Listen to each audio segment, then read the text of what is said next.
Hey guys, good morning. Welcome back to our channel, Dayton Squad. My name is Addie. So for today's video, beware mga dual citizens.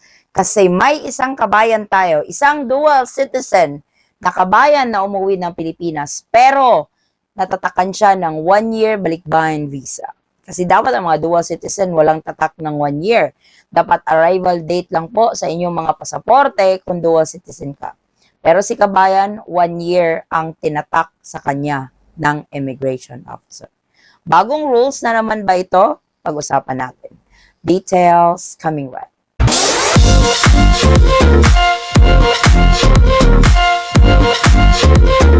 So may nakita akong comment sa isa sa mga video natin na nakapost sa ating Facebook page. Doon sa mga kabayan nating hindi pa nakafollow sa ating Facebook page, mag-follow po kayo. It's 100% free.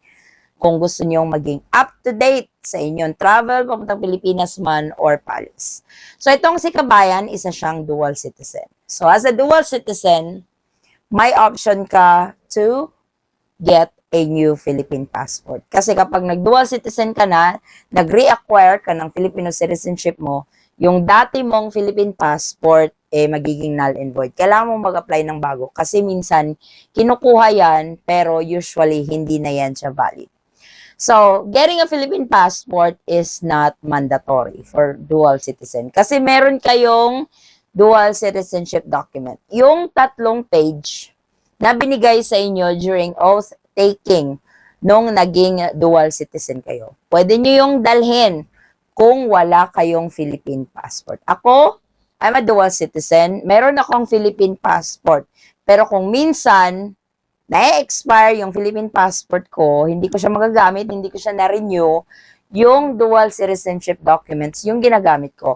And I let the airline know na dual citizen ako with these documents, as well as the immigration officer during my arrival process in the Philippines, that I am a dual citizen, eto po yung proof of documentation ko. Kasi kung wala kang Philippine passport, magko-question talaga yan sila sa mga airline or immigration officer, depende sa nataon na nag-cater sa inyo during your flight to the Philippines.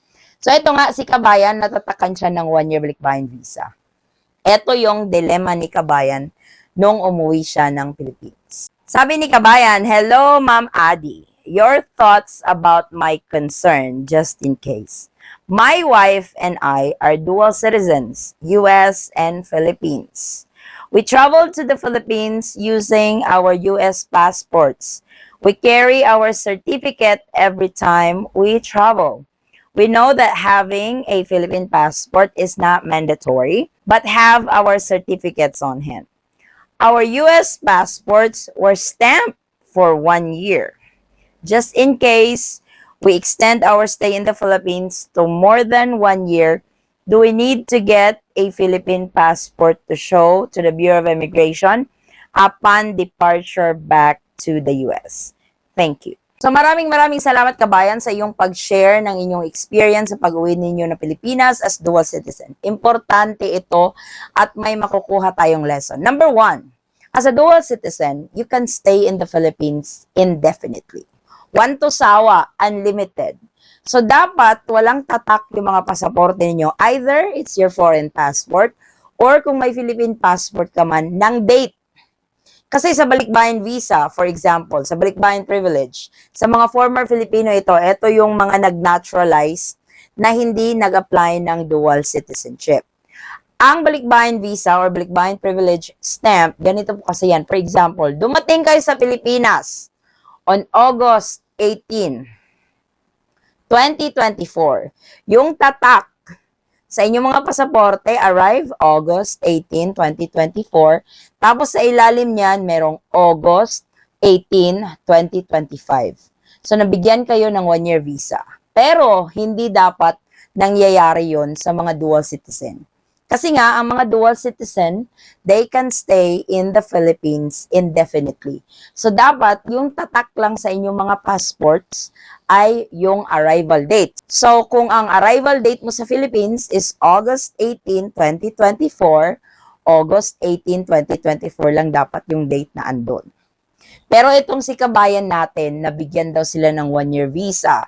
Tapos mukhang may balak silang magstay longer than 1 year in the Philippines. Ano ba yung gagawin niya? Or ano yung gagawin mo kapag napunta ka sa sitwasyon na ito? Two things, two options you can do. Pwede ka mag-apply ng Philippine passport para maipakita mo sa Bureau of Immigration or Immigration Officer when you depart the Philippines na, sir, I am a dual citizen. Or, ipakita mo sa kanila yung dual citizenship documents mo na dual citizen. Pero bago pa mangyari ang mga ito, during your arrival process into the Philippines, yung lumilinya ka na sa immigration para i-process ka, kung hindi nagtanong ang immigration officer, let them know, give them a heads up na, sir, I am a dual citizen. Kasi may mga ibang immigration officer, hindi nagtatanong kapag nakita nila na foreign passport holder ka, country of birth, Philippines, ang iisipin kasi yan nila, balikbayan ka. Iisipin kasi yan nila, former Filipino ka. So, mag-a-avail ka ng balikbayan privilege. Pero hindi. You are a dual citizen. Hindi mo lang naipakita o hindi mo nabigyan ng heads up yung immigration officer na dual citizen ka para arrival date lang yung tinatak doon sa pasaporte nyo. Ikaw ba, kabayan? Na-experience mo na ba ito as a dual citizen na wala kang dual citizenship certificate at tinatakan ng 1 year yung foreign passport mo? Kasi sayang. Kasi dapat walang 1 year pag dual citizen. Kaya nga, want to sawa yung stay nyo sa Philippines kasi Filipino ka. Pwede kang magstay for as long as you want. So, tandaan lang, bigyan nyo ng heads up. Kasi alam nyo, may mga ibang immigration talaga na hindi magtatanong, siguro sa sobrang dami ng pasahero, para ma-process nila ng mabilis at makaalis, makalabas na yung mga pasahero kasi pagod na, so hindi na magtatanong, tatak-tatak na lang dun ng stamp ninyo. Pero i-heads up nyo din, kabayan, kasi sayang din yun. Kasi kapag hindi nyo nakita, kagaya nitong kay kabayan, natatakan sila ng 1 year. Tapos, for good na pala sila sa Philippines. Then, one day, babalik sila ng US at hindi nila napansin yun. Tapos, 1 year yung nakatatak. Mape-penalize ka pa. Kasi, mauuwi yan sa overstaying. Kasi importante talaga, as a dual citizen, mag-inform kayo. Kasi, ang Philippines, particularly our immigration, is not that high-tech yet na kung pag-scan ng mga pasaporte ninyo, ma-identify ka as a former Filipino or dual citizen. Hindi naman. Hindi pa ganun ka-high-tech yung database ng Bureau of Immigration para malaman nila per traveler kung aling category ka. So, it doesn't hurt to give them a heads up, lalong-lalo na sa mga dual citizens. Ipaalam nyo para hindi kayo matatakan ng 1 year kagaya ni kabayan. Yung ni-reply ko sa kanya, since they have their dual citizenship documents, yun ang ipakita sa immigration officer when they depart the Philippines. Kung gusto nyo talagang makasiguro, ayaw nyong ma-hassle on the day of your flight, punta kayo sa Bureau of Immigration Office. I'm not sure if they can correct it, pero at least you notified them na dual citizen ka at medyo na mali yung stamp na nabigay. Para hindi kayo ma-penalize, hindi kayo magmulta ng overstay sa Philippines kung lumampas kayo ng 1 taon ng stamp na binigay sa inyo. So beware, dual citizens. Kaya laging tandaan, kabayan, yung mga pribilehiyo ninyo, maging dual citizen ka man, maging former Filipino ka man, maging green card holder, permanent resident. Alamin ninyo kung for how long you guys can stay in the Philippines if you are on this category para hindi kayo mapasubo or hindi kayo ma-hassle kung paalis na kayo ng Pilipinas. So sana may natutunan tayo sa sitwasyon na ito ni kabayan at nagpapasalamat ako at dahil na-share niya ito sa atin at maging heads up ito para sa mga kabayan nating dual citizens na pauwi ng Pilipinas or paalis ng Pilipinas. So ito po ang ating latest update. Maraming salamat po sa inyong patuloy na pagsubaybay, tiwala at suporta sa aming channel, The Eton Squad. Kung kayo man po ay may mga katanungan, maaari lang po mag-comment sa video ito at sasagutin po natin yan sa abot ng ating makakaya. Muli kabayan, ako ay nagpapasalamat at naway ang inyong biyahe papuntang Pilipinas man or paalis ay maging smooth, hassle-free at stress-free.